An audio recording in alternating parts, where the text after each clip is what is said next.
Hotel বা রেস্টুরেন্টে আপনারা মটন ডাক বাংলো বহুবার খেয়েছেন, বাড়িতে তার স্বাদ কিছুতেই আনতে পারছেন না। তাহলে আজকের এই ভিডিওটি আপনাদের জন্য থাকছে কিছু সিক্রেট টিপস আর থাকছে স্পেশাল মশলা। এই রেসিপিটি বানানো খুবই সিম্পল, যে কোনো স্পেশাল দিনে আপনারা বানিয়ে নিতে পারেন মটন ডাক বাংলো।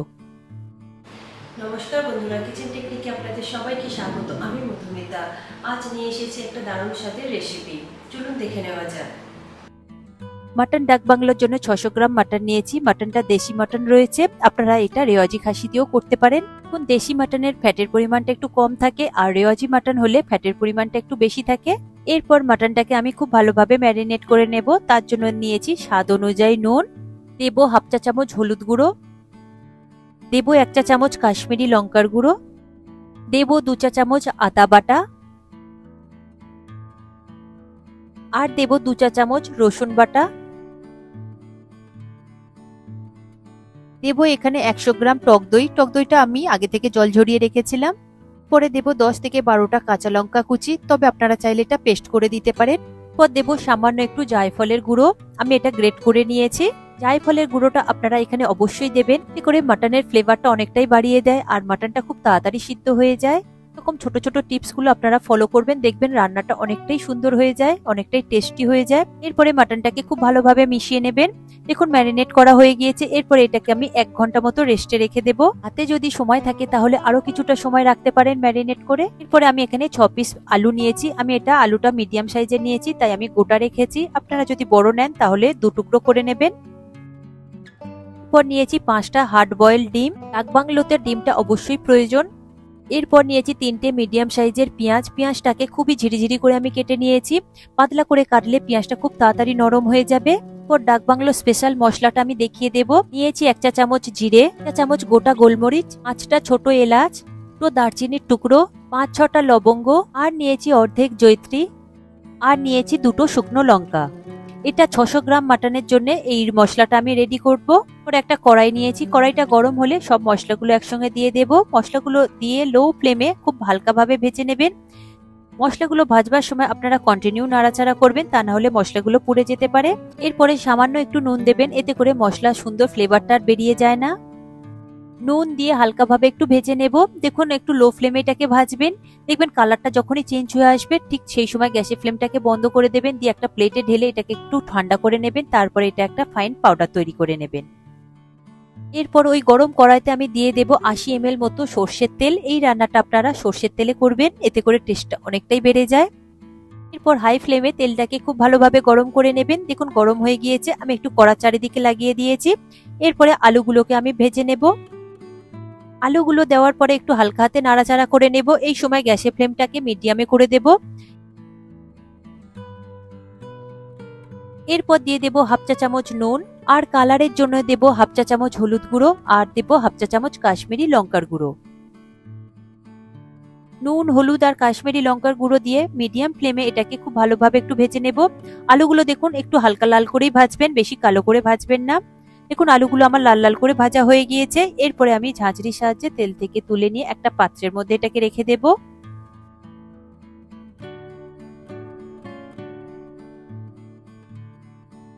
দেখুন আলুগুলো আমি তুলে নিয়েছি। এরপরে আমি ওই তেলের মধ্যে দিয়ে দেব ডিমগুলো।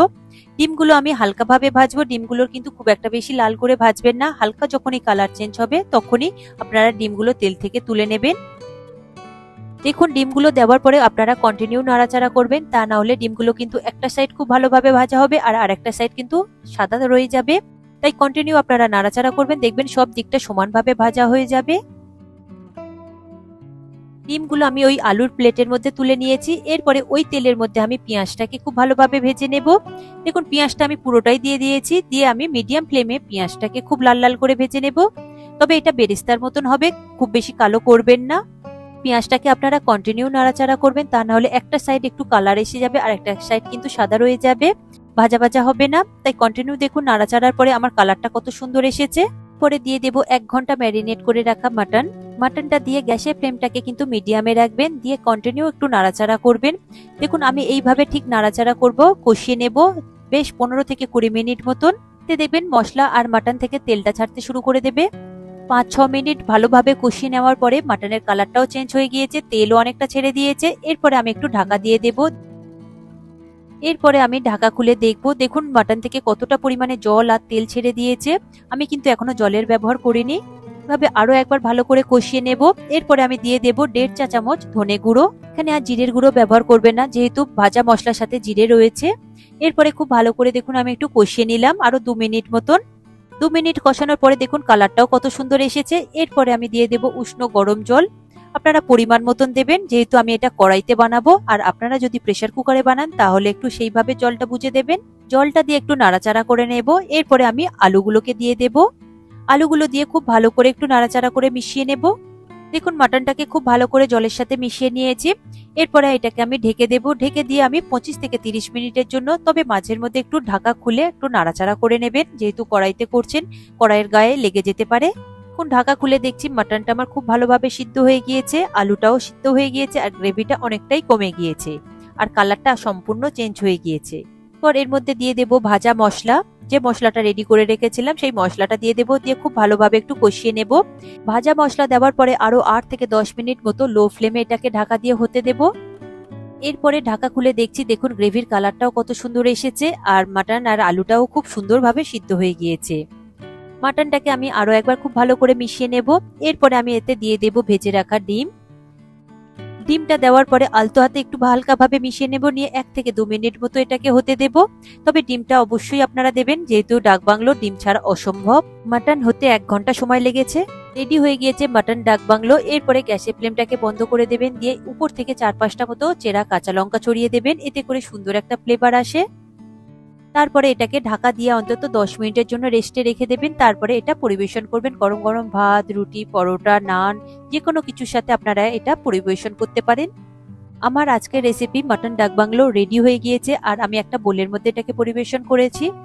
পারফেক্ট ভাবে মাটন ডাকবাংলো বানানোর জন্য আপনাকে প্রতিটা স্টেপ ফলো করতে হবে, আর এই স্পেশাল মশলাটা আপনাকে অবশ্যই ব্যবহার করতে হবে। তাহলে রেডি হয়ে যাবে কিন্তু মাটন ডাকবাংলো। আর সামনেই 15ই আগস্ট আসছে, আপনারা এই স্পেশাল দিনে আপনারা এই রেসিপিটি বানিয়ে নিতে পারেন। দেখবেন অসম্ভব সুন্দর খেতে হয়েছে। আর এই রেসিপির টেস্টটা নর্মাল মাটন রান্নার থেকে সম্পূর্ণ আলাদা হয়।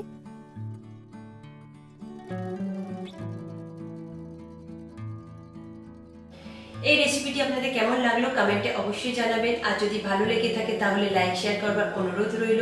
সাথে এই রকম সব নিত্য নতুন রেসিপি পাওয়ার জন্য কিচেন টেকনিককে সাবস্ক্রাইব করে রাখবেন। আজ তাহলে এই পর্যন্ত, আবারও দেখা হবে অন্য কোনো রেসিপির সাথে। সবাই ভালো থাকবেন, সুস্থ থাকবেন, আর ভিডিওটি পুরো দেখার জন্য অসংখ্য ধন্যবাদ।